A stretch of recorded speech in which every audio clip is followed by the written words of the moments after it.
พ่อเฒ่าใจดีคนหนึ่ง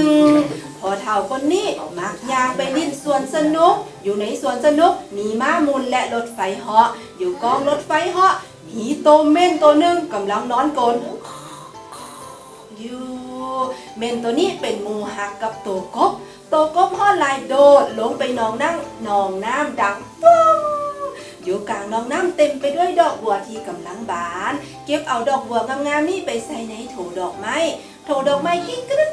กเข้าไปในห้องฮับแขกอยู่ในห้องฮับแขกมีเด็กน้อยกำลังยอกกันอยู่ถึงเตียงสองสั้น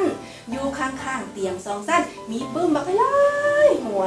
เปิดปื้มออกมาเห็นกระแจวิเศษเอากระแจวิเศษนี่ไปไขตู้เซฟเปิดตู้เซฟออกมาเห็นสายแอลแล้วเอาสายแอลนี่ไปต้อนอ้ายตำรว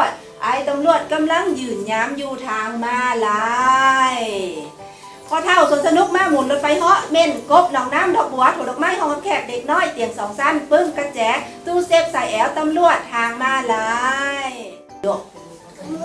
มูกับตุกกบโดยเกียงรายเป็นมูกับตกกบแล้วสายหัดส่งโดยก็จะเอิ้นว่าสายแอลน้องๆเอาหัดโศกก็ถือกันแล้วก็สายแอล